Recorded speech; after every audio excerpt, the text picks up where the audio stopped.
Hey everybody, this is Christy Furio with Keys to the Shop. Welcome to another edition of Shift Break. I hope you're having an amazing week this week. Today we're going to be talking about your bird box, basically tuning into your customers and how your customers give you feedback as they frequent your business.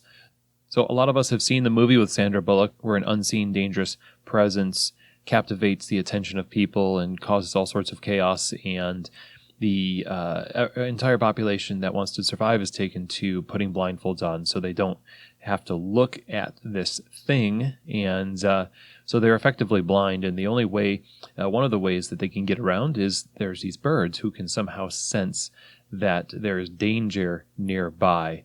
And I want to say that for all intents and purposes, when it comes to the actual experience that we're giving our customers, we as professionals are more or less blind.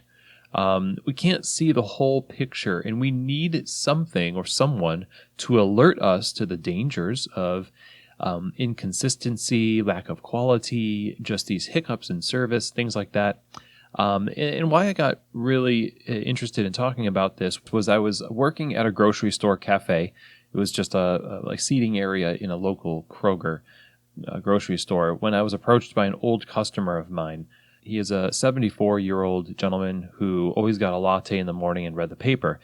And he told me he had taken to going to another coffee bar in town because they carried the paper that he liked. And, you know, the feel of the place fit him more.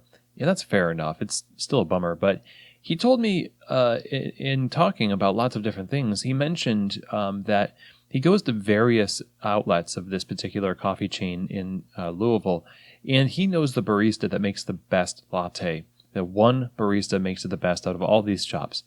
He knows this because he's probably gone to all of the stores, and he really takes his lattes seriously. He says it's his treat. He has it every day, and he takes it seriously. It has to be just right. And, you know, here's a guy who has traveled the world, and he takes his experiences seriously. He wants it to be great every time. Who can blame him? It sounds like a competition judge, and that's essentially what he is. Him and every single customer that you have that gets any drink on your menu is a judge, and they are expert in that particular drink that they're getting. And they're looking for consistency and quality, and just like the movie Bird Box, they can tell when something is not right. Something is going on with the drink. Something has changed in the blend.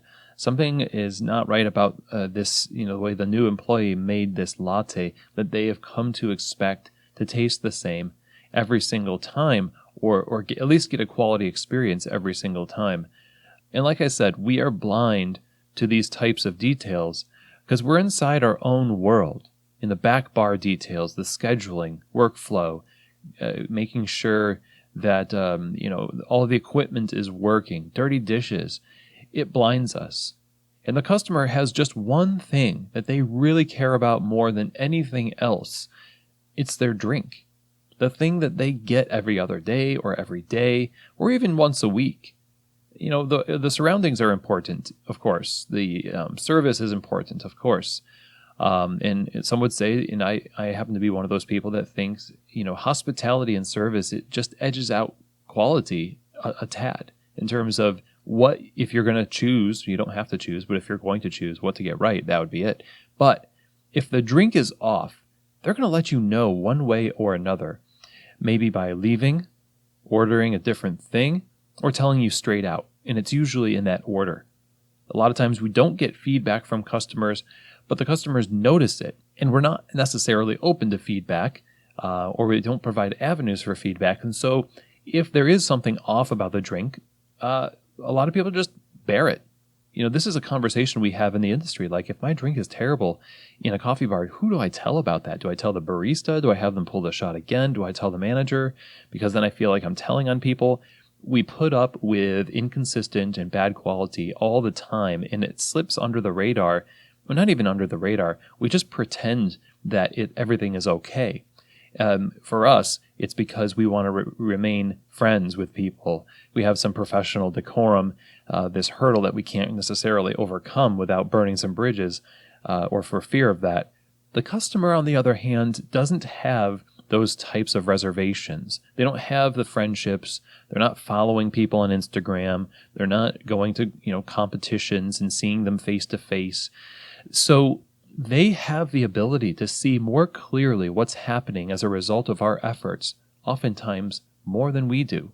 So we need to investigate and take seriously every customer's deviation from their norm. If it's something that's changed, we should find out what it's about.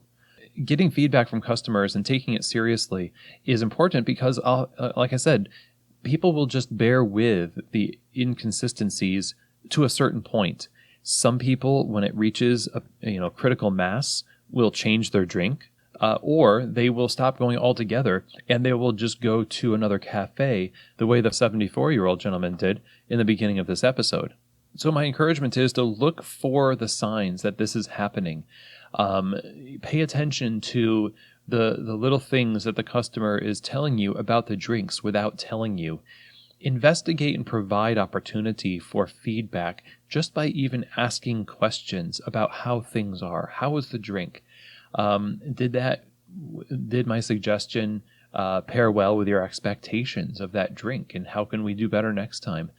A lot of customers would be shocked to be asked that question because most coffee bars are all about processing customers in and out. And if you don't like it, then you don't get it, quote unquote.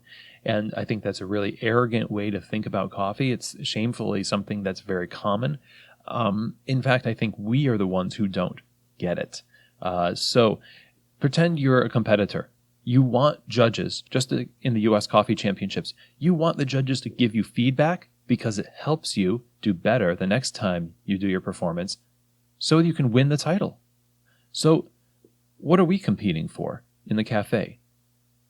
Do we take the experts in these drinks, the mocha, the 2% chai, the cappuccino with a Splenda, the London Fog?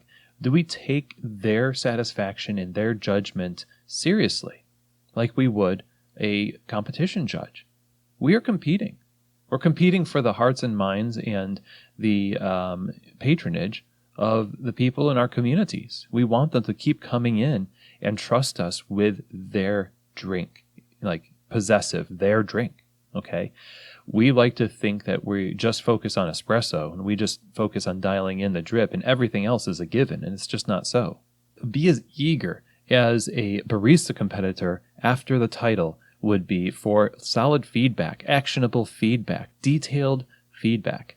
This is what we need in the cafe. We need to put our pride aside and start elevating the opinions of the people who are experts in things that, as professional as we are, can't be experts in because we just don't have the exposure to those drinks as frequently and as focused as our customers do. So my thought here is this, again, just take your customers and elevate their palates from that lowly place that we tend to subconsciously place them. Elevate them to a higher place. Give them a bit more of the benefit of the doubt. Fortify lines of communication between your staff and your customers who might feel like there is no room for them to be critical of your drinks, even though they themselves are always critiquing them in their own mind. Be as eager as a barista competitor would be for solid feedback, and then take it seriously when you get that feedback when it comes in. So I hope this episode has inspired you and encouraged you to embrace your customers more fully as co-creators and judges of quality just as much as you or I. And thank you for taking time to join me today. Have an amazing day, and I hope to have you back here next week for another episode of Shift Break, from Keys to the Shop.